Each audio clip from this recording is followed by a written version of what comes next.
নমস্কার বন্ধুরা, আমি সঙ্গীতার ফুড অ্যান্ড ব্লগে আপনাদেরকে স্বাগত। আজ আমি একটা নতুন রেসিপি তৈরি করব, সেটা হচ্ছে নারকলের নাড়ু। সাদা নাড়ু তৈরি করার জন্য এখানে আমি কিছুটা নারকল নিয়ে নিয়েছি। নারকলটা আমি কড়াইতে দিয়ে দিয়েছি। দিয়ে নারকলের মধ্যে যতটা জল থাকবে সেই জলটা শুকিয়ে নিয়ে আমি লিকুইড মিল্ক দিয়ে দিয়েছি।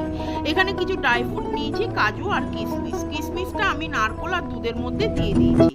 এবার আমি কাজুটা গ্রেট করে আমি দিয়ে দিয়েছি, আর 4টে এলাচ ফাটিয়ে দিয়ে দিয়েছি। ভালোভাবে নাড়াচাড়া করে আমি একটু নুন দিয়ে দিয়েছি। তারপরে আবার ভালোভাবে নাড়াচাড়া করে 1 বাটি চিনি দিয়ে দিয়েছি। চিনিটা আপনারা স্বাদ মতো দেবেন। এবং এখানে আমি কিছু গুঁড়ো দুধ দিয়ে দিয়েছি, 2 প্যাকেট গুঁড়ো দুধ দিয়ে দিয়েছি। একটুখানি যখন জল এসছে, জলটা শুকিয়ে নেব। আমার পুরটা তৈরি করা হয়ে গেছে, এবার গোল শেপ করে নেব। আমার নাড়ুটা তৈরি করা হয়ে গেছে। যদি আমার রেসিপিটি আপনাদের ভালো লেগে থাকে তাহলে লাইক করবেন, কমেন্ট করবেন এবং শেয়ার করবেন।